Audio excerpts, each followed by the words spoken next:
안녕하세요. 청개구리 투자클럽 수석 전문가 이교수입니다. 최근 우리나라 시장이 뚜렷한 방향성을 보이지 못하고 있습니다. 정확히 말씀드리자면 하락 조정을 받고 있는 상태죠. 그렇기 때문에 시장에는 아직까지 주도 섹터가 부재한 상황입니다. 자동차 쪽이 좀 강세를 보이고 있고, 최근에는 신재생 에너지나 OLED 쪽이 조금씩 변동성을 보이고 있긴 한데, 사실 우리나라 전체 시장을 끌고 가기에는 힘이 약합니다. 반도체라든지 제약 바이오라든지 이쪽이 강세를 보여야지만 우리나라 시장에서 많은 비중을 차지하고 있고 영향력이 큰 기업들 이쪽이 이제 강하게 움직여줘야지 주도 섹터가 형성이 되면서 증시 자체가 좀 강세를 보일 수가 있고 투심이 나아질 수 있는데 그러지 못한 상황입니다. 그렇기 때문에 최근에는 종목별 장세라든지 어떤 한 업종이나 섹터가 움직이더라도 연속성을 보이기보다는 잠깐 올랐다가 말고 이런 모습이 나오고 있습니다. 좀 더 작은 쪽으로 들어가게 된다면 메타버스라든지 변동성이 좀 나오고 있는 쪽은 있긴 한데 전체 시장을 놓고 봤을 때는 아직까지 주도 섹터가 부재하다라고 보고 있습니다. 그렇기 때문에 그 어느 때보다 종목 선별이 매우 중요한 상태고요. 그래서 제가 오늘은 저랑 매매를 오랫동안 하셨던 분들은 보유하고 있는 종목이기도 하고 제가 많이 안내해 드렸던 종목이기도 한데 우리가 이제 이 5G에 대한 관심을 좀 가져야 될 때라고 보고 있어요. 사실 이 5G가 지난 5월 말에 전체적으로 좀 올라오면서 이제 이 5G가 올라서겠구나라는 판단이 섰었습니다. 5월 말에. 그런데 이 코로나19에 대한 델타 변이 바이러스가 확산되면서 다시 한번 투자가 지연되는 것 아니냐라는 내용이 나왔던 거죠. 그러니까 다른 업황이나 업종 같은 경우는 투자가 지연이 되면 안 되는 경우가 많거든요. 예를 들어 가지고 반도체 공장을 짓겠다라고 했는데 반도체 공장 증설이라든지 증설 이후에 공장이 가동되는 데 있어서 지연을 시켜버리게 되면 이 손실금이 어마어마하거든요. 그렇기 때문에 좀 손실이 나더라도 마진을 많이 줄이더라도 투자 자체가 지연되는 것은 좀 제한적이라고 볼 수가 있는데 이 5G 쪽 같은 경우는 이미 4G라든지 우리가 지금 휴대폰으로 인터넷을 할 수가 있잖아요. 그죠? LTE를 사용할 수가 있는 상태이기 때문에 5G 같은 경우는 코로나19가 확산될 경우에 투자가 지연될 가능성이 높다라는 겁니다. 작년에 한번 지연이 됐었고 올해 5월 달에도 이제 전체적으로 5G가 돌아서고 있었던 상황에서 다시 델타 변이 바이러스가 나왔고 다시 한번 눌려 있는 상태입니다. 근데 지금 시장을 보시면 어때요? 코로나19가 확산되면서 지금 일일 확진자가 계속해서 최대치를 넘어서고 있지만 증시가 아주 강하진 않지만 그래도 작년에 코로나19가 발병할 때 시장이 밀렸던 것만큼 가파르게 빠지진 않습니다.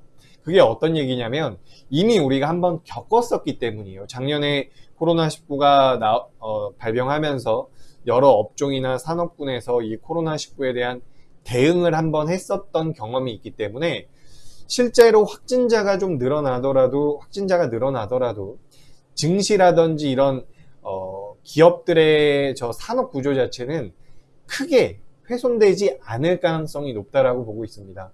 그렇기 때문에 5G가 델타 변이 바이러스가 한번 시장에서 부각되고 나서 밀렸다라고 하더라도 지금 이 자리가 어떻게 보면 매수하기 좋은 적기다라고 보고 있습니다.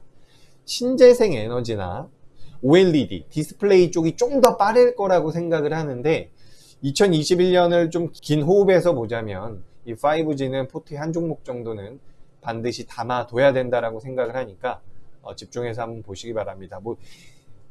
적혀있는 내용보다는 제가 말씀드리는 내용에 좀 집중을 해 주셨으면 좋겠어요. 2021년도에 이제 이 5G가 다시 성장을 하게 될 것이고 이 5G가 사실 우리가 휴대폰 인터넷 속도가 빨라지는구나 이렇게 단순하게 생각을 하실 수 있는데 이 휴대폰 속도라든지 이 5G 통신망 자체의 속도가 개선되면 스마트폰으로 우리 요즘에 부각이 되고 있는 메타버스에도 도움이 되는 거고요. 원격 의료 관련돼서도 이런 통신 속도가 매우 중요하고요. 그리고 자동차, 자율주행에도 속도가 굉장히 중요하다라고 합니다. 그러니까 인터넷 속도가 빨라야지만 자율주행도 가능한 거고요. 원격 의료도 가능한 거고요. 그 외에 최근에 시장에서 부각되고 있는 여러 가지 내용들, 그죠? 여기 보시면 지금 예전 자료라서 실감 콘텐츠라고 되어 있는데 메타버스 정도로 생각을 하시면 될 것 같아요. 스마트 공장, 뭐 자율주행차, 스마트 시티, 뭐 최근에 우리 옴니 시스템이라는 종목도 매매했었는데 그런 전반적인 산업에 대해서 기본이 될 수 있는 게 바로 이 통신 속도라고 보시면 될 것 같습니다. 과거와는 좀 다르죠. 지금은 이제 인터넷이 되지 않으면 뭐 예를 들어 지금은 뭐 밥통도 밥통이라고 좀 하니까 웃긴데 밥솥 같은 경우도 인터넷이 되죠. 냉장고도 인터넷이 됩니다. 그렇게 이제 모든 사물 인터넷에도 기반이 되는 것이 이 5G이기 때문에 우리 회원님들께서도 이 5G에 대한 관심은 가져야 된다라는 말씀을 드리고 싶어요.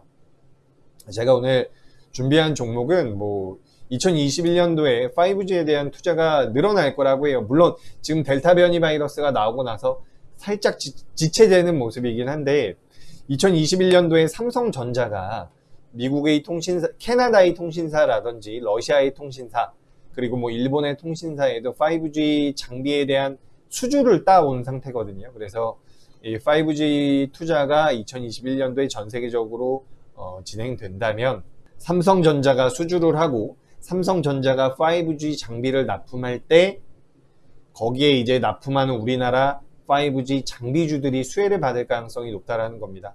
말씀드린 것처럼 뭐 자율주행이나 메타버스나 AI나 원격 의료 관련돼서 모두 기본적으로 이 5G가 필요하다라는 말씀을 드리고 어쨌든 우리나라가 전 세계에서 최초로 상용화를 했기 때문에 다른 나라에서 우리나라 장비를 사용할 가능성도 배제할 수 없다라는 겁니다.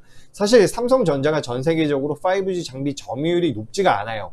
7%, 8% 정도 되는 걸로 알고 있거든요. 근데 이제 삼성전자의 목표는 20%까지 늘린다라는 건데 어쨌든 성장의 여력이 많이 남아있기 때문에 관심을 가질 필요가 있습니다. 2분기부터 우리나라 장비주들이 올라올 거라고 보고 있고 뭐 3개월간 주가 하락 이거는 무시하셔도 됩니다. 지금은 조금 나아져 있는 상태예요. 그래서 어쨌든 지금 주가가 하락하는 가운데서도 외국인들이 100억이 넘는 자금이 들어왔다라는 거죠. 그래서 이런 부분들이 부각이 된다면 충분히 올라갈 수 있는 종목을 제가 준비해 왔으니까 관심 있는 분들, 뭐 우리 회원님들께서는 어떤 종목인지 아실 거예요. 우리 회원님들께서는 이 종목이 뭔지 한번 체크를 해 보시면 될 것 같고 참고하시면 될 것 같고 이제 이 종목에 대해서 궁금하신 분들 같은 경우는 확인을 하셔가지고 좋은 결과물 만들어 가시기 바랍니다.